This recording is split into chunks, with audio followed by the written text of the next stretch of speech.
Well, everybody, this is our first week of the Torah Texting Tuesday Challenge. The question that we asked to hundreds of students across Toronto was, you borrow a friend's car.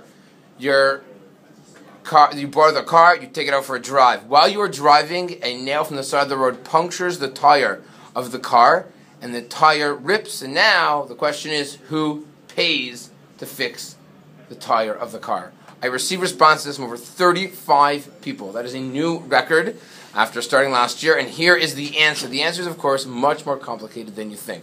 A couple of grand rules. Rule number one is, what is the status of a person who borrows a car? That is the halachic status of a shoel. A person who borrows something is a shoel. A shoel generally is responsible even for ones. If some crazy situation happens, you borrow someone's object, you borrow someone's something, and something happens to it, you must pay for it. However, there's an exception to that rule, and that is called Meta Machamat Malacha. If you borrow something and it breaks doing what you're supposed to be doing with it, that's not your fault. You're exempt. You borrow a pen and the pen breaks. You borrowed a pen and the pen breaks. That's not onus. You'd be exempt. Your patur. It's called Meta Machamat Malacha. It dies because of the work that it was doing. The classic example, you borrow someone's cow to plow your field. The cow dies plowing your field. Hey buddy, I borrowed your cow to plow the field. Did a lousy job. You would not be responsible. This, however, is not quite exactly that case. This case is brought down in Shulchan Aruch. I'm reading from Siman Shin Mem Sif Gimel. Hashoah b'hema machavero. You borrow someone's animal, and if something happens to it, the Shulchan Aruch says you are unclear.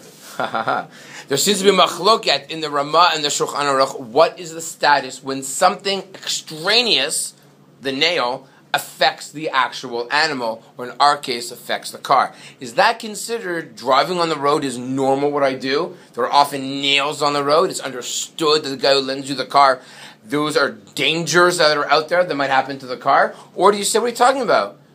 It's not the car that died. I didn't lend you the nail. I lent you the car.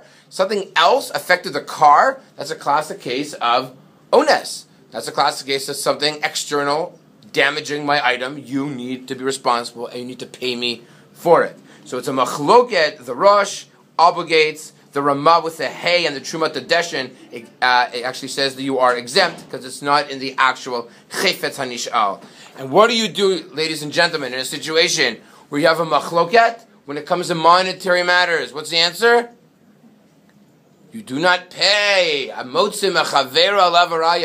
want to extrapolate money from somebody? You need to prove, you need to be unequivocal that he or she is in fact responsible. And therefore, in such a situation, you would not be able to. The owner of the car would be out money. Don't get me wrong, the person who borrows it can always say, lend me your car, that's really nice of you. Here's $100, the $10, whatever the amount of money costs to fix a tire. That'd be the right thing to do, but he would not be obligated to do so. Who wins this week? You have to wait and find out till later. Have a wonderful day, everybody. Thank you for the first Torah Texting Tuesday Challenge.